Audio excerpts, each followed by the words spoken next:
அவர்களை பேருரையாற்றிட அன்போடு அழைக்கிறோம்.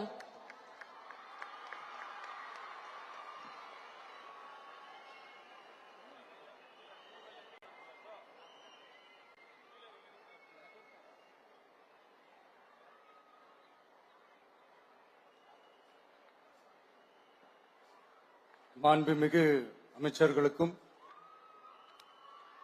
மதிப்பிற்குரிய சிறப்பு விருந்தினர்களுக்கும் அனைவருக்கும் என்னுடைய வணக்கம். ஒரு சில நிகழ்ச்சி மட்டும்தான்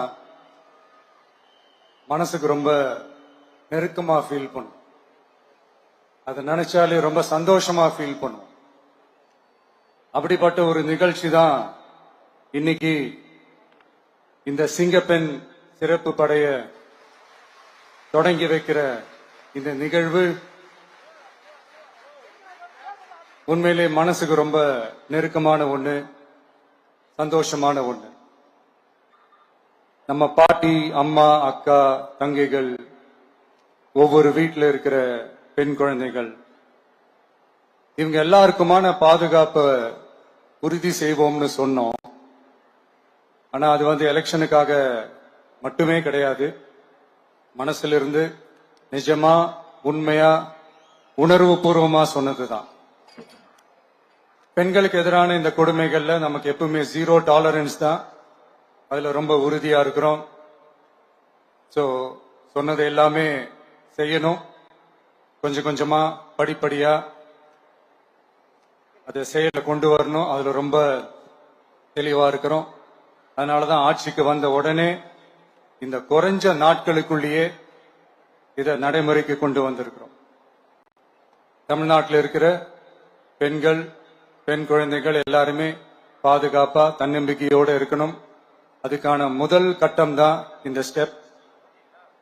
இது மனசுக்கு ஒரு மன நிறைவை கொடுத்தாலும், அதே நேரத்தில் பெண்களை பத்தின சில செய்திகள்லாம் கேட்கும் போது உண்மையிலே மனசு பதறுது, கண்ணு கலங்குது. அது கண்ட்ரோல் பண்ணவே முடியல. ஏன்னா நடக்கிற கொடுமைகள்லாம் யாருக்குங்க? நம்ம குடும்பத்தை சேர்ந்தவங்க தானே. எப்படி மனசு பதறாம இருக்கும்? அதனால பெண்களுக்கு எதிராக இதெல்லாம் ஏன் நடக்குது, எதுக்கு நடக்குதுன்றது மத்தவங்க மாதிரி ரீல்ஸ்லயும் இன்ஸ்டாலையும் தேடிட்டு இருக்க முடியாது. ரியாலிட்டிய புரிஞ்சுக்கணும். இந்த பிரச்சனைகள்லாம் ஏன் நடக்குது அப்படின்றத அனலைஸ் பண்ணி பார்க்கும்போது சுத்தி சுத்தி பாத்தீங்கன்னா ஒரே இடத்துலதான் நிக்குது. போதை பொருள் நடமாட்டம். அதை வேரோட பிடுங்கி எறியணும். இது 2026 போன மாசம் மே மாசம் 10ஆம் தேதி இந்த பிரச்சனை புதுசா முளைச்சு வந்துடல. இது பல வருஷமா இருக்கிற பிரச்சனை. பல வருஷமா இதை கண்டுக்காம விட்டதுதான் அந்த வேர் இவ்வளவு ஆழமா பரவி இருக்குது. இத பல வருஷமா கண்டுக்காம விட்டது யார் என்றது நான் சொல்லிதான் உங்களுக்கு தெரியணும்னு அவசியம் இல்லை. அது உங்களுக்கே நல்லா தெரியும். இப்ப அதை பத்தி பேசியும் பிரயோஜனம் இல்லை. முதல்ல இந்த போதை பொருள் நடமாட்டத்தை வேரோட பிடுங்கி எறியணும். அப்படி எரிஞ்சாதான் இந்த பெண்களுக்கான இந்த சேஃப்டி ரொம்ப ஸ்ட்ராங் ஆகும். இது ரெண்டுமே ஸ்ட்ராங் ஆனாலே ஆட்டோமேட்டிக்கா சட்டம் ஒழுங்கும் சரியாகும். இந்த 3 விஷயம் சொன்னல, இந்த போதை பொருள் நடமாட்டம், பெண்களுக்கு எதிரான இந்த கொடுமை, இந்த சட்டம் ஒழுங்கு, இது 3மே ஒண்ணுக்கு ஒண்ணு இன்டர்லிங்க் தான். இதுவும் இப்ப புதுசா வந்த பிரச்சனை கிடையாது. பல வருஷமா இது இன்டர்லிங்க்டா தான் இருக்குது. இதெல்லாம் ஏன், எதுக்குன்றது இப்ப முக்கியம் இல்லை. இது எப்படி சரி செய்ய போறோம்ன்றதுதான் முக்கியம்.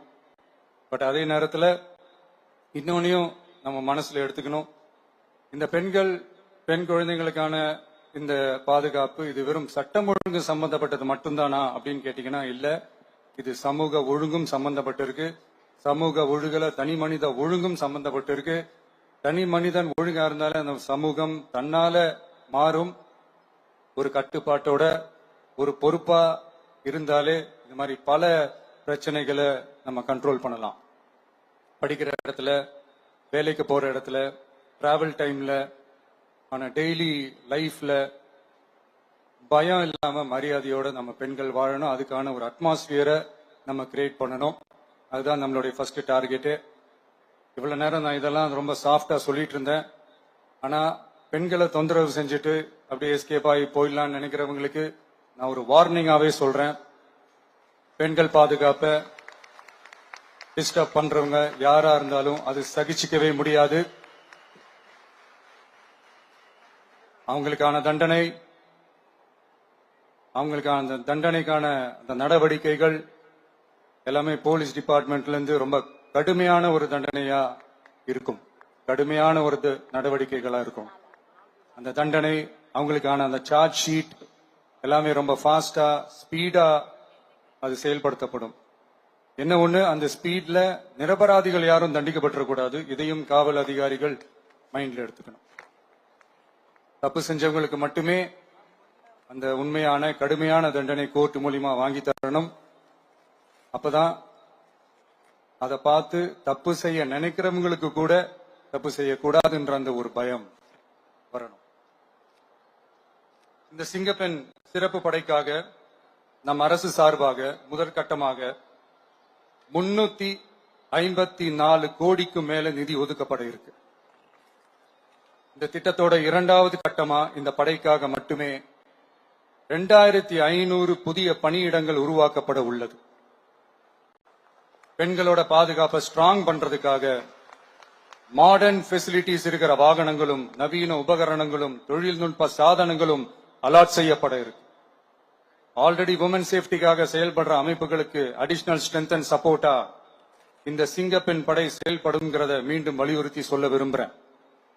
பெண்களுக்கு எதிரான குற்றங்கள் நடக்கிறதுக்கு முன்னாடியே அதை தடுக்கிற காவல் நடவடிக்கையில இந்த படை முக்கிய பங்கு வகிக்கும்.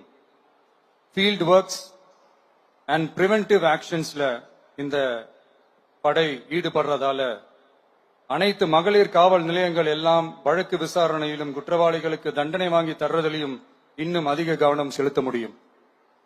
பெண்களை ஃபாலோ பண்றது, பாலியல் தொல்லை தர்றது, டார்கெட் பண்ணி திரும்ப திரும்ப தொந்தரவு செய்யறது, பெண்கள் கடத்தல் முயற்சி, பப்ளிக் பிளேஸ்ல அசிங்கமா நடந்துக்கிறதுக்கு பஸ்ல தொல்லை தர்றது, கூட்டத்துல பெண்களுக்கு தொல்லை தர்றதுன்னு இது மாதிரி தப்ப தடுக்கிறதுல ரொம்ப முக்கியமா இந்த சிங்கப்பெண் படை செயல்படும். பெண்களுக்கு எதிரான குற்றங்களை தடுக்க நடவடிக்கை எடுக்க இந்தியாவிலேயே முதல் முறையாக ட்ரோன் வாயிலாக பெட்ரோல் முறை அறிமுகப்படுத்தப்படும். நம்ம வீட்டு பெண்கள் அவங்களோட ட்ரீம்ஸ் அண்ட் எக்ஸ்பெக்டேஷன்ஸ் என்ன அப்படின்றத நம்ம அரசு நல்லாவே புரிஞ்சு வச்சிருக்கு. அது கொஞ்சம் கொஞ்சமா நாங்க செயல்படுத்துவோம். உங்களுக்கான மரியாதையும் தான், உங்களுக்கான அந்த கண்ணியமும் தான் நம்ம அரசினுடைய highest and most important priority. ஒரு கவர்மெண்டோட அந்த விஷன் அண்ட் டார்கெட் ஆனஸ்டா இருந்தாலே போதும். பிளான்ஸ் அண்ட் அட்டெம்ப்ட்ஸ் அது போற பாதை சரியா இருக்கும்னு சொல்லுவாங்க. அப்படிப்பட்ட ஒரு கவர்மெண்ட் தான் நம்மளுடைய கவர்மெண்ட், உங்களுக்கான கவர்மெண்ட். இந்த ஷார்ட் ஸ்பேன்ல இந்த சிங்கப்பெண் சிறப்பு படைய நடைமுறைக்கு கொண்டு வந்து இதுக்கு ரொம்ப கடுமையா உழைச்ச காவல்துறை அதிகாரிகளுக்கும் பணியாளர்களுக்கும் இந்த நேரத்தில் என்னுடைய பாராட்டுகளை தெரிவிச்சுக்கிறேன். இந்த நேரத்தில் என்னை பொறுத்த வரைக்கும் ஒரு கவர்மெண்டோட முதல் சக்சஸ், முழு சக்சஸ் இன்ஃப்ராஸ்ட்ரக்சரோட வளர்ச்சியிலேயோ பொருளாதார வளர்ச்சியிலேயோ மட்டுமே இல்லை, அந்த ஸ்டேட்டோட பெண்களும் குழந்தைகளும் மரியாதையா வாழ்றாங்களா அப்படின்றதுலதான் அந்த கவர்மெண்டோட முழு சக்சஸுமே இருக்கு. அதோட சேர்ந்ததுதான் மற்ற எல்லா வளர்ச்சியும். அதுலயும் நாங்க கவனம் ஃபுல் கான்சென்ட்ரேட் பண்ணுவோம். கான்பிடென்டா இருங்க, நல்லதே நடக்கும், வெற்றி நிச்சயம். மீண்டும் சந்திக்கும் வரை நன்றி, வணக்கம். Thank you very much, sir, for that powerful and visionary address. Your words have not only set a benchmark for women's safety, but have also instilled a deep sense of pride and responsibility in every officer present here today. Your insights into the role of the Singapen Special Force has indeed laid down a historic roadmap for our state's law enforcement. We are deeply grateful for your exemplary leadership.